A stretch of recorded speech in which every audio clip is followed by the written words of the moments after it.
자, 수요일 오늘 이현진 전문가와 함께합니다. 안녕하세요. 네, 안녕하세요. 냉철하게 상황을 분석하는 분쟁 해결사 이현진입니다. 네. 저 오늘 목적에 맞지 않게 잘못 알고 가입한 보험의 리모델링 사례에 대해서 이야기를 해주신다라고 하셨어요. 네, 오늘은 연금인 줄 알고 가입하셨는데 네. 종신보험이었던 보험을 잘못 알고 가입하셨던 사례에 대해 이야기 나눠보려고 하는데요. 네. 사연 먼저 만나보겠습니다. 네.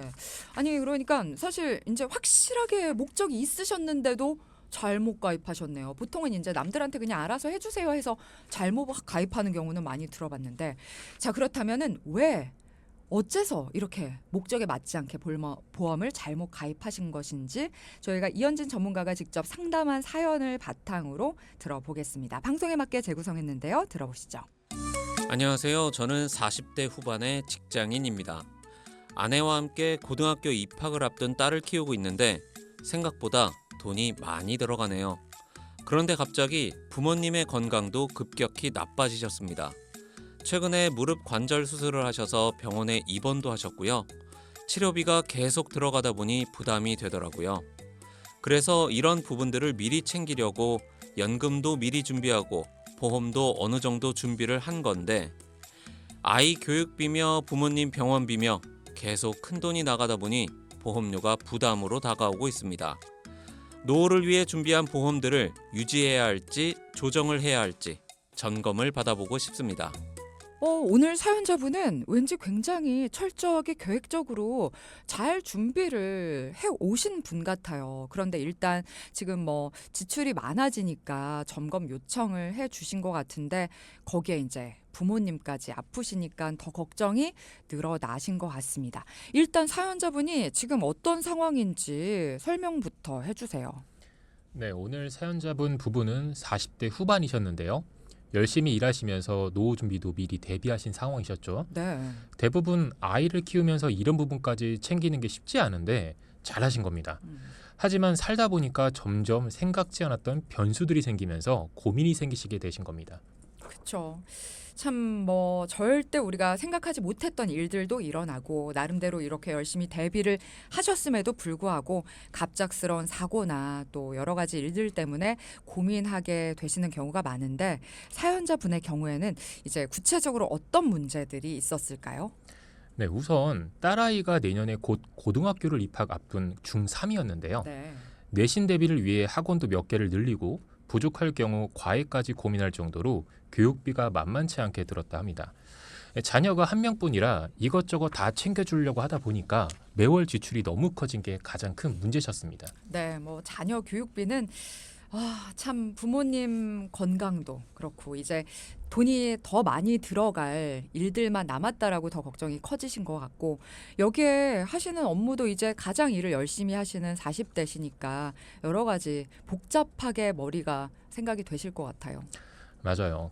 사실 자녀 교육비가 늘어난 건 당장의 부담은 되지만 다른 지출을 줄여서라도 유지를 하려고 하셨거든요. 그런데 가장 큰 걱정은 부모님 걱정이셨습니다. 사실 아버님이 6년 전쯤 대장암 진단을 받고 수술하셔서 꾸준한 관리를 받고 계신 상황이셨는데요. 이번에 무릎 수술까지 하신 게 문제였던 거죠. 그러니까 6년 전에는 대장암 수술, 또 이번에는 무릎 수술까지 걱정이 이제 더 늘어나셨겠네요. 네, 맞아요. 이렇게 계속 병원을 다니시는데 하필 아버님은 실손보험이 없으셨어요. 나이가 있으시다 보니까 네네. 이런 보험이 가입이 안 되셨던 것 그렇죠. 같은데, 이전에 가입해둔 보험이 있다고는 하셨지만 확인을 해보니 암보험과 상해보험만 가입을 하셨더라고요. 물론 암 진단을 받으셨을 때는 보험 청구를 하셔서 일정 부분 도움은 받으셨지만 다른 부분들은 다 개인 부담을 하셔야 하는 상황이셨습니다. 실손보험은 사실 이제 기본적 우선순위로 준비를 해놔라라고 하는데, 예전 어르신분들은 그렇지 못한 경우가 맞아요. 네. 사실 많기는 해요. 혹시라도 아직까지 실손을 준비하지 못하고 계신 분들은 지금이라도 한번 가장 전문가들이 기본적으로 우선순위에 두는 보험의 일종이니까 한번 알아보시면 좋을 것 같아요.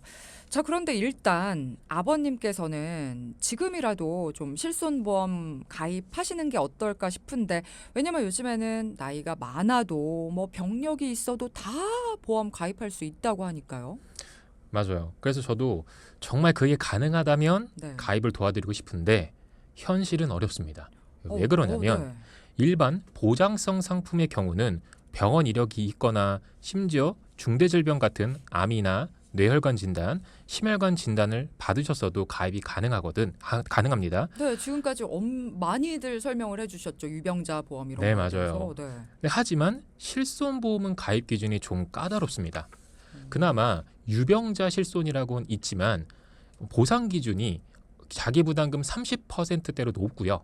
약값도 빠지고 3대 비급여 항목이라고 하는 뭐 MRI, 뭐 비급여 주사제, 도수치료, 뭐 체해 충격파 등등이 다 제외가 돼 버려요. 그럼 실손 가입하는 이유 중에 굉장히 큰 부분들이 다 제외가 되는 거네요. 이렇게 실손보험 가입 기준도 또 연령대에 따라서 이렇게 달라질 줄은 또 몰랐습니다. 자, 저희가 오늘은 이현진 전문가가 직접 상담해준 사례를 통해서 알아보고 있는데요. 저희가 자녀 교육비는 물론 이제 부모님 병원비 지출까지 늘어나면서 점검 요청을 해주신 40대 직장인분의 사연을 알아봤습니다. 저희가 일부에서 간략하게 아버님이 대장암 수술 이력도 있으시고 이제 무릎 수술도 있으시기 때문에 이 아버님의 보험을 어떻게 좀 실손이 없으시다고 하니까 어떻게 보완을 할 것인가에 대해서 말씀을 나눴거든요. 근데 아쉽게도 실손은 지금 준비하기에는 조금 어렵다라고 말씀을 해주셨어요. 그렇다면은 아버님은 이제 어떻게 대안을 마련하면 좋을까요? 네, 가장 좋은 건 부족한 수술비 및 간병비를 보완하시는 게 정말 좋은데요. 네. 안타깝게도 아버님은 이 모든 걸 준비하실 수가 없었습니다. 왜요? 아까 건강 상태 때문에 그러셨는데 네. 보험 점검할 때 가장 중요하게 보는 게 있죠. 바로 고지 의무인데요. 네. 최근 병원 이력을 보험사에 알려 심사를 받게 되는데 현재 아버님의 경우 암 이력에 최근 무릎 수술 이력까지 있으시죠. 네. 그리고 최근 무릎 치료를 받으시고 병원에 3주 넘게 입원을 하셨는데요. 이건 유병자 보험 예외 조건에 해당되지가 않습니다. 결국 아버님은 현재 아무런 보완도 해드릴 수가 없는 상황이셨는데요. 이렇듯 아프신 뒤에 점검을 받으실 때는 병원 이력들로 인해 보완하는 게 쉽지 않을 수 있는 겁니다. 따라서 건강하실 때 사전 점검을 받아보시고 대비하시는 게 유리합니다. 그러면은 일단 지금 당장은 뭐 보완이나 변경을 못하지만 조금 시간이 흐른 뒤에는 또 하실 수 있는 상황일 수도 있는 거죠. 맞습니다. 그 어느 정도의 기간 동안에 입원이라든지 치료 이력이 없으면. 네, 맞아요. 네. 아까 무릎 수술하시니까 너무 최근이셨는데 네. 이게 2주 이상 입원하시게 되면 또 예외 조건에 해당되지가 않거든요. 그렇구나. 네, 맞아요. 이런 입원 기간도 네.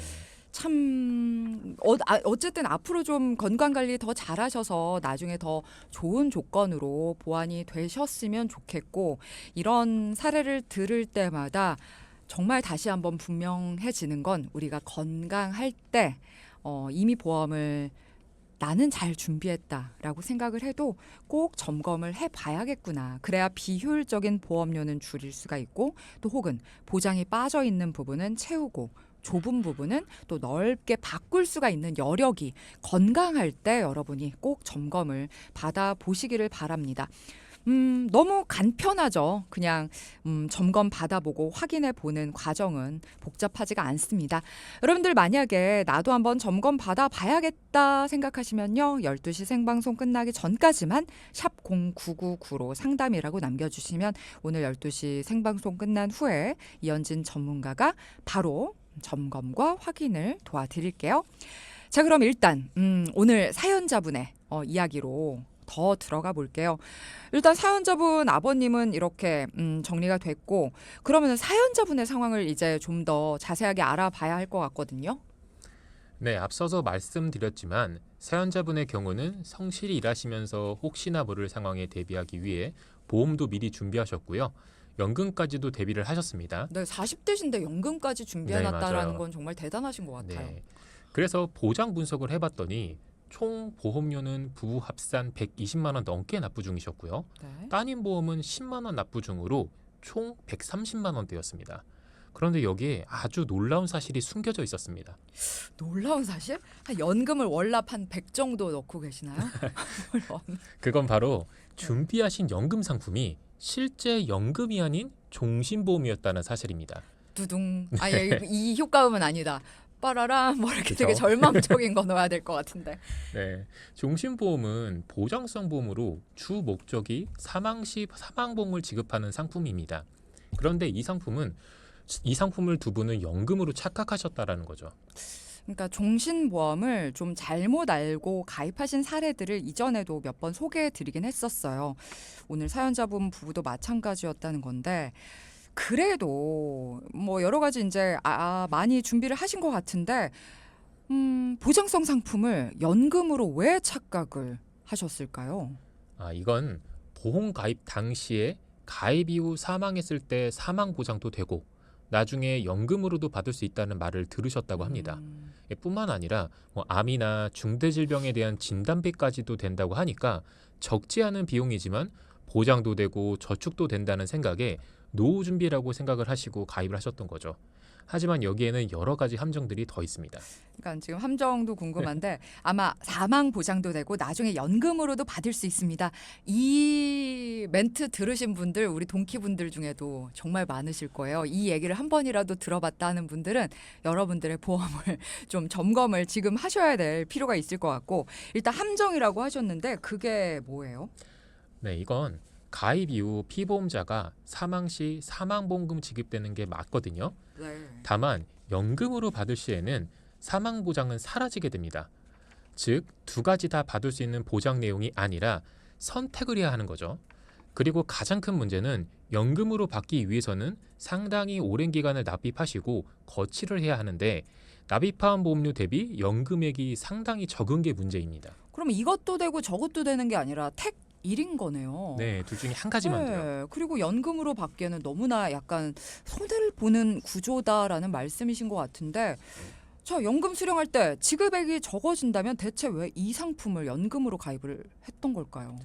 말씀드린 것처럼 종신보험의 주 목적은 사망보장이거든요. 갑작스런 사망 또는 상속의 목적으로 준비하시는 경우가 이 상품입니다.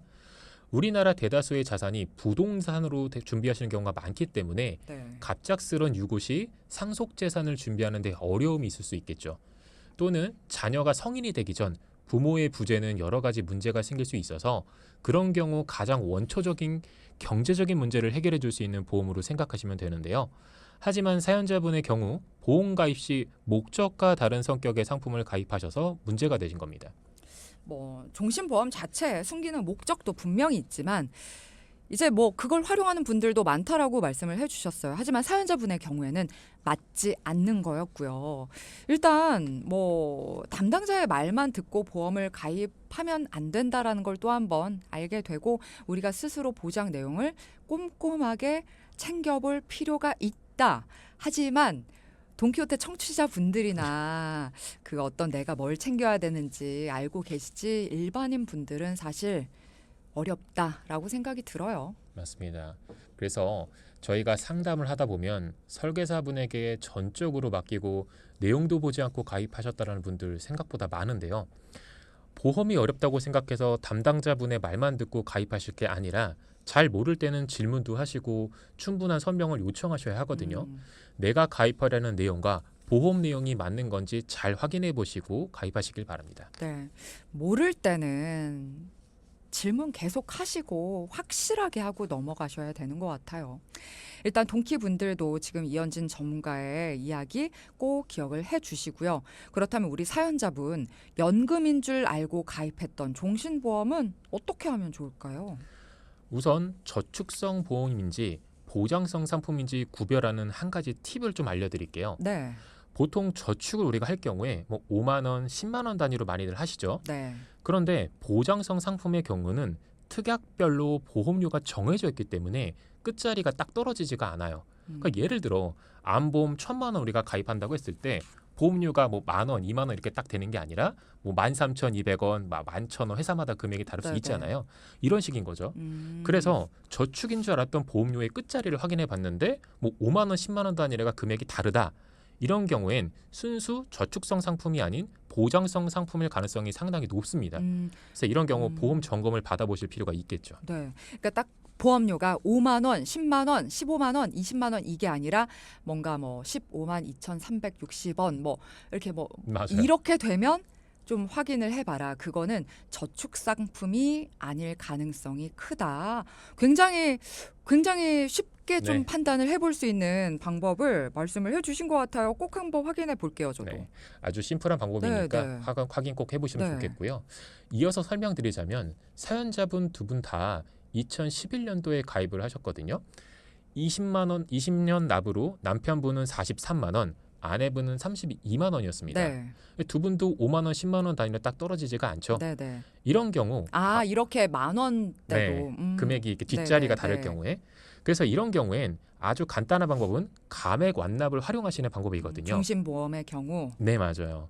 그래서 보험 특약인 사망 보장을 부분 해지해서 그 환급금으로 남은 기간에 대한 보험료를 일시납으로 한 번에 납입하시고 보험 납입을 종료하시는 방법이 있는 건데요. 네. 그리고 전체 보험 기간 동안에는 보험 혜택은 그대로 받아보실 수가 있습니다. 그러니까 이 감액 완납이라는 게 해지는 하지 않고 똑같이 그 뭐라 그러죠? 그 무슨 기간? 납입 기간이요. 그러니까 보장 기간. 네, 보장 네, 기간. 그거는 똑같이 누리면서도 이제 더 이상 보험료는 안 내도 되는 거잖아요. 그래서 이런 부분들은 정말 더 이상 보험료에 대한 부담은 줄이거나 없애면서도 내가 보장은 충분히 누릴 수 있는 그 방법 중에 하나로 한번 활용을 해 보시면 좋을 것 같고. 자, 그런데 이제 또 부분 해지 이런 얘기는 또 어떻게 하는 거예요? 아까 말씀드린 전체 보험 해지하는 게 아니라 네. 말 그대로 부분적으로 해지를 한다는 말인데요. 이걸 감액 완납이라고 볼 수 있는데 예를 들어서 설명을 드릴게요. 남편분의 경우 사망보장을 1억 원 가입했습니다. 네. 납입 기간은 아직 6년이 남아 있는데 사망보장 1억 원에서 5,500만 원 이런 식으로 줄이는 거죠. 그래서 그 부분만큼 줄인 만큼 환급금이 발생하게 되는데요. 네. 그 비용을 그냥 그대로 환급금을 받으시는 게 아니라 남은 납입 기간에 대한 보험료를 이 부분으로 일시납 납부하시게 되는 방식입니다. 네. 그렇게 되면 종신보험에 대한 납부할 보험료는 앞으로 내지 않으셔도 되고요. 종신보험은 유지가 그대로 되는 거죠. 네. 이렇게 보험료를 줄여놓고 종신보험에 매월 납부하시던 돈을 연금 목적에 맞는 상품으로 새로 가입을 해드린 거예요. 네. 그래서 7%대 고정금형 연금으로 각각 30만 원씩 10년 납으로 준비를 새롭게 해드릴 수 있었는데요. 70세부터 연금을 수령하도록 설정을 해서 각자 매월 34만 원 정도씩 평생토록 받을 수 있게 준비해드렸습니다. 네. 이제야 제대로 된 연금을 준비를 하실 수 있게 됐네요. 자, 그렇다면 일단 종신보험에는 어떤 이렇게 뭐 보장해주는 건강 보장해주는 것들이 굉장히 이렇게 좀 협소하게 돼 있잖아요. 이분들은 보장성 보험 이런 것도 좀 점검이 필요했을 것 같은데 보장보험은 어땠을까요? 네, 남편분 보험료는 25만 원이셨고 아내분은 23만 원, 따님은 10만 원이었는데요. 네. 2세대 실손보험을 2012년도에 가족분 모두 가입하셨어요. 그런데 불필요한 특약들 없이 3만 원에서 5만 원대라 그대로 유지하는 것으로 추천을 드렸고요. 네. 그리고 감액 안납을 통해 생긴 여유자금과 그 외 뭐 예를 들면 갱신형 보험, 입원비 담보, 질병 사망 등등 현재 중복되거나 불필요한 보험들은 삭제해서 추가 재원을 더 확보했고요. 가족력을 고려해 진단비가 아닌 여러 번 지급 가능한 치료비 형식으로 보완을 해드렸습니다. 그리고 따님은 23세인 어린이 보험을 정리하고 성인까지 보장 가능하도록 조정해드렸습니다. 정리하면 남편분은 26만 원, 아내분은 23만 원, 딸은 12만 원으로 기존 보험료랑 거의 동일하게 130만 원대이긴 하지만 네. 목적에 맞게 새로운 연금도 준비할 수 있게 됐고요. 보장도 기존 보험 대비 꼼꼼하게 보장받을 수 있도록 보완해드렸습니다. 오늘 사연자분은 나름대로는 최선을 다해서 여러 가지를 골고루 잘 준비해 오셨지만 하지만 본인 생각과는 너무 다르게 보험과 뭐 연금으로 알고 잘못 가입한 종신보험들이 준비가 돼 있었습니다. 그래서 이현진 전문가가 목적에 맞게 연금 준비도 이제 제대로 도와주셨고 그렇다고 해서 보험료를 더 늘린 게 아니고요. 그러면서도 뭐 어떤 보험의 보장 범위도 훨씬 탄탄하게 잡아주신 것 같습니다. 자, 여기서 저희는 이현진 전문가와 함께 오늘 시간은 마무리하도록 할게요. 저희 다음 시간 또 기다리고 있을게요. 고맙습니다. 감사합니다.